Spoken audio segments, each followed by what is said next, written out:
pains me to watch my hometown lose so many citizens. Beyond your understanding, I'm sure. Yes, I'm sorry to say that it is. Indeed. And that's why this case is our problem. There really isn't any need for you to get too involved.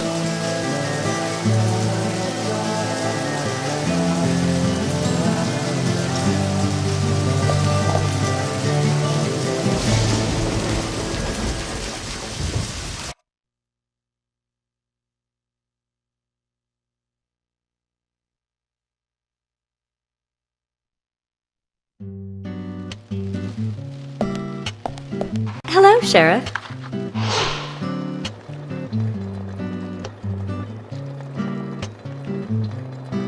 Hi there, Fiona. We're here to see Usha. Do you know where he is? I think Dr. Johnson is in the computer room. A computer room? In a hospital? Nice to meet you, Mr. FBI agent. The computer room is where our employees share a computer. Very nice to meet you, too. I'm FBI Special Agent Francis York Morgan. But how did you know I was FBI? Easy. None of the police in this town wear cologne. Besides, that scar on your face is the biggest rumor in town. Rumors get exaggerated as they spread, even in the countryside. What's that you're reading, if I may ask?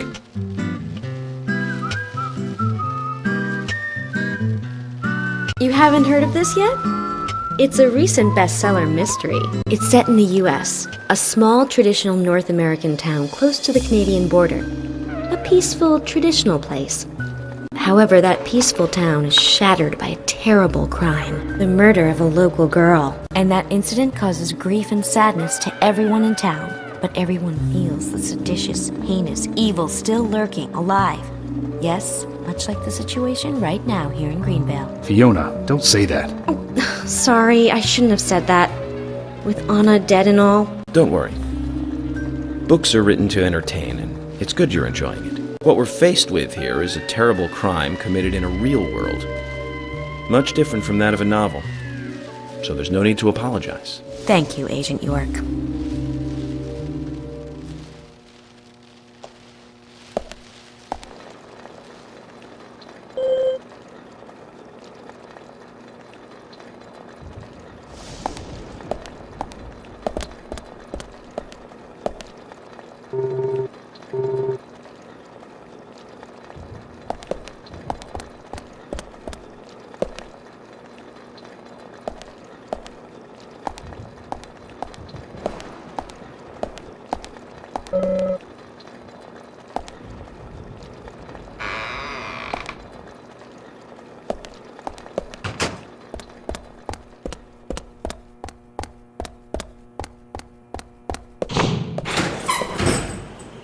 We couldn't find him.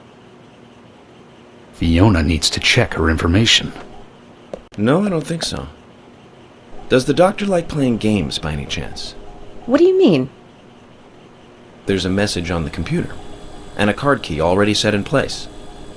The king passes the rook and meets the bishop.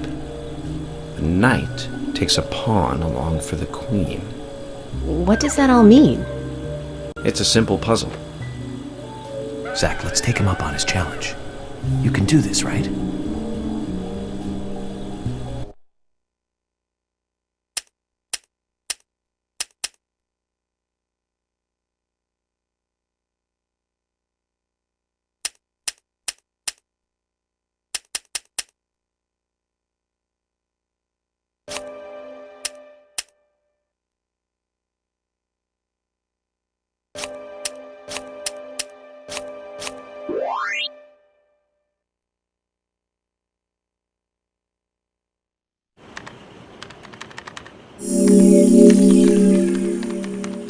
The doctor awaits below with the deceased. Another code? But there's nowhere to insert a password. More games. I'm going to get Fiona to call Usha up here right now. No need, George. The message appeared with the card key. It's telling us where to use it. This is not the time to be joking around, Agent Morgan. Dr. Usha is below with the deceased, with Anna. Below being underground, I take it. Simple. Simple. Then it's time to meet the mischievous architect of this little game. Nah.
Usha, sorry to keep you waiting. Ah, you made it. Let's get started, shall we?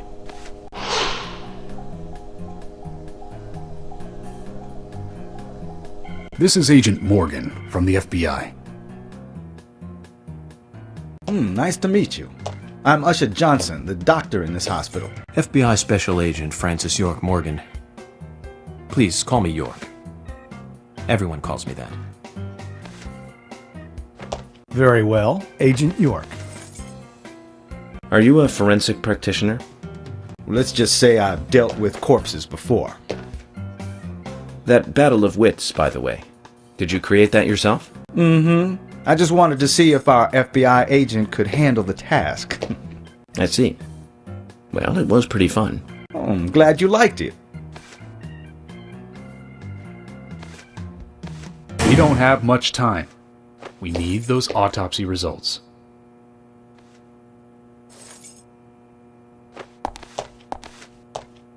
Next time, try challenging us without obstructing an investigation.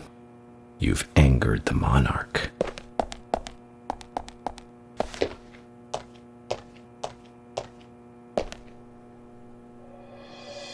From the onset of rigor mortis, the stiffening of the muscles, the time of death is estimated to be between 20 and 2200 hours. That's still quite early for such a crime to take place. Note that there are 2 exterior wounds, pressure marks around the neck, and a long cut running from chest to abdomen. Blood marks on her right hand tell us she was gripping something round in her right hand.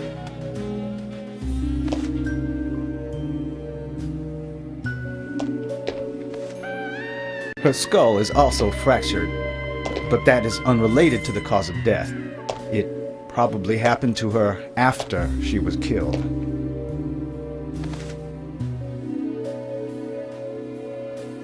Now, I first thought death by suffocation, due to the marks on her neck. But after further investigation, I now have a different conclusion. The direct cause of death was loss of blood from the wound.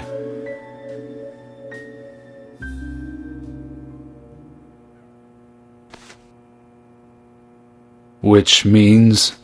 She was cut up while she was still alive. Yes, a sharp knife was used. It was inserted beneath the sternum and then quickly sliced downwards. The excessive loss of blood from her internal organs is what actually killed her. Her nails are clean, and with no skin cells from the attacker. She also doesn't appear to have been bound nor badly beaten. She was apparently killed without resistance. The most tragic thing, however, was that she was unable to speak her story to anyone who could hear her cries.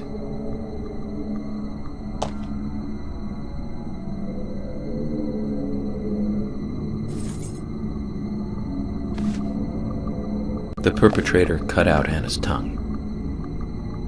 Well, I believe she was drugged first to phase her consciousness, and then the killer killed her. Now, the killer most likely has a deep, traumatized past concerning women. He probably cannot converse with them normally. Cutting out the tongue suggests a very lonely individual. Either that, or a truly hardcore sadist. He must get off on watching women suffer, especially when they can't answer back. Now, he watched as the blood pumped from her body, as she gradually grew cold. Now, a case in Seattle in 1985 was much like... Usha, please, limit your report to your findings as a doctor. Criminal profiling is my job.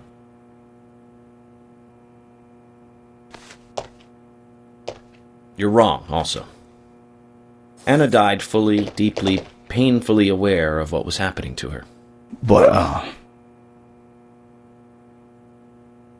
Tell me, what time did it stop raining on the night Anna was killed? Just before I went to bed, right after the movie on TV ended, so around 1 a.m. What movie was it? An American Werewolf in London. Directed by John Landis, 1981. So the rain stopped, accompanied by the ending song, Blue Moon. George, would you mind if I examined Anna myself? What more do you hope to find? I'm sure I mentioned that I have a personal interest in cases like these.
From her lack of resistance, I'd say that Anna's injuries happened very quickly. Unable to speak, she was then left to cry herself to death. Zach, it's all starting to come together. The perpetrator stayed with her for at least 2 hours until it stopped raining. At the estimated time of her death, it was still raining, but you can still see tear marks on her cheeks. That means she was killed under a roof somewhere. She was then carried into the woods after it stopped raining. There's one other thing. Her tongue was removed with a very blunt knife. In fact, it's more likely it was simply chopped off. Usha, are you a passionate man?